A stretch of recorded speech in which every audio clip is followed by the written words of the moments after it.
Hey everyone, Roderick here from the Ohio Mountain Bike League, coming to you from my home cyclocross / mountain bike course with my favorite training partner. This week we thought we'd try something a little different with our OMBL TV. We had a fundraiser not long ago, some people climbing up some hills as fast as they could, as long as they could, to raise money for the league. And since I wasn't able to participate in the event due to illness, I thought we would bring in our league director, Jen Malik, to tell us a little bit about the event and how it went. Okay, so today I have the great pleasure of chatting with my friend and league director, Jen Malik. Welcome to the show, Jen. It's nice to have you. Thank you. Glad I could finally make it on. So, not too long ago, we had a fun fundraiser that went down, and we wanted to do a little recap about the event. So, could you maybe start by telling us sort of what the event was and how it came to be? Of course. So, the event actually started with the husband of our treasurer. Heather is our treasurer, and her husband, Joe. He does a bunch of crazy ultra distances. He's done RAM. He's crazy in the best of ways, but one of those riders. And so he's like, I'm going to do a fundraiser. I'm thinking of doing 24 hours of hill climbing. Said no one ever. And I want to do it as a fundraiser. Can I do it? And, Roderick and I were in a text conversation with Heather, who was relaying this information. We're like, heck yeah. And then I think I had suggested, I was like, oh my gosh, like if people donate certain amounts, like what if he has to open a 2-2 on his single speed? And then, Roderick, he threw in pulling his son Lincoln up in the trailer on his bike. And it really just kind of like escalated from there. And so like that was already, like kind of epic. And then, as it got closer, I was like, well, I want to go down and cheer Joe on. And then before I could even realize like what I was doing, I'm going to do it too, but because I'm not that crazy.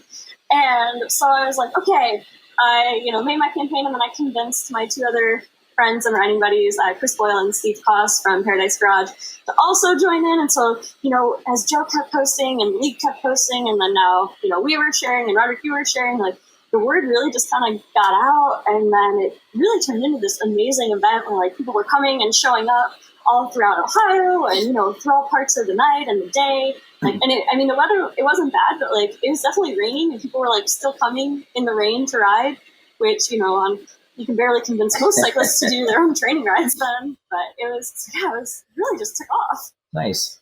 So you talked about a little bit, hinted there about kind of the atmosphere that started to develop around there. What was the event like? What did it end up being like? And sort of how do you see that connecting to like our goals and our plans for what the NICA League is going to become?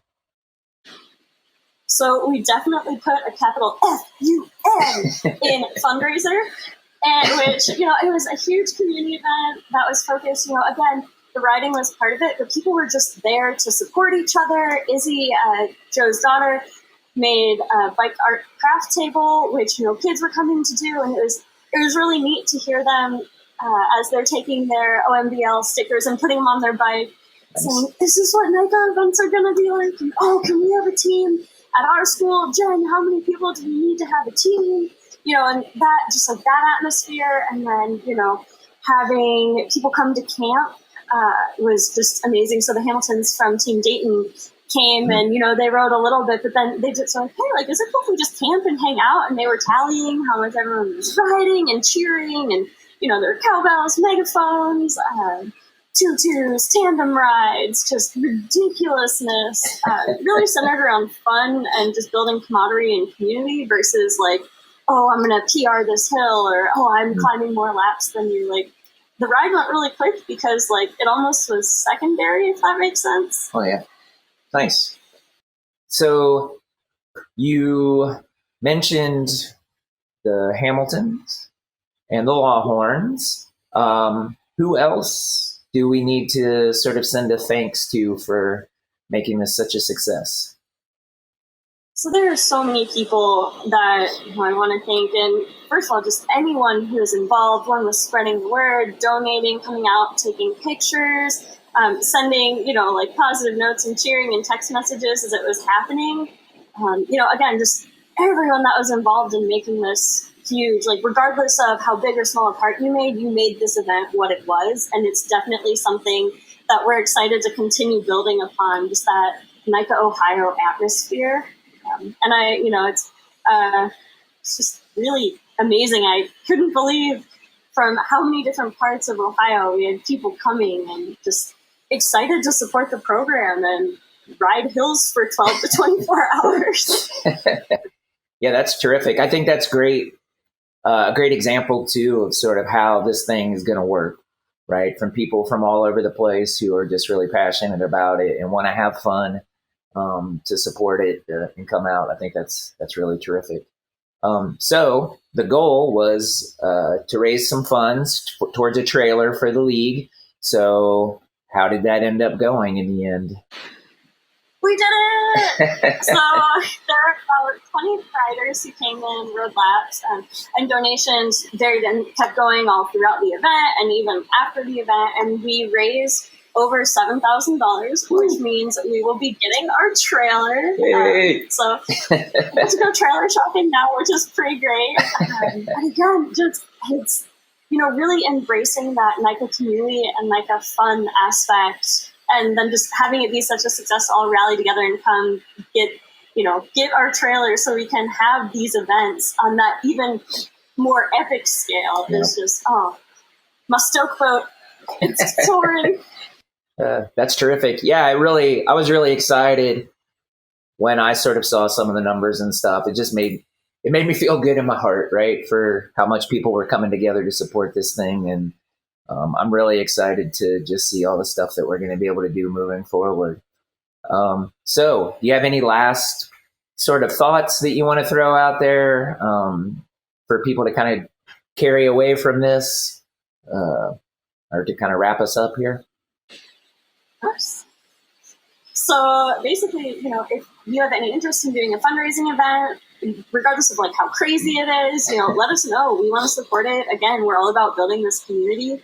And, get excited because the community of Bainbridge also is incredibly supportive of what was going on. At the base of the hill, there's a library and community center and a big grassy field.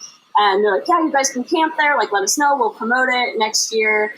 If you want to do it, we can maybe open a community center, COVID pending. But yeah, just like that, it looks like this is going to be an annual thing. We've gotten a lot of requests for that. So look forward to some more hill trials. Nice. And I guess too, I would add, like this kind of ride, it's bike related, but it really didn't have anything to do with mountain biking specifically. And I think for people to know that, hey, if you've got a crazy idea, it doesn't have to be specifically bike related, or mountain bike related. It might not even have to be bike related. Just, the fun is the part of it, right? That idea of community and fun. And I think that you and the Longhorns and the Hamiltons and everyone that helped make this happen really sort of set a great example for what that can look like. So congratulations. Nice job. Thanks. And again, a massive thank you to everyone who took part. Again, doesn't matter what you did. It's thank you for making it absolutely amazing. Awesome. All right. Well, thanks for coming on and talking about it, Jen. I'm sad I missed it. And I'm glad I got to see your face again today. So we'll have you back again soon. All right. Thanks. Bye. Peace.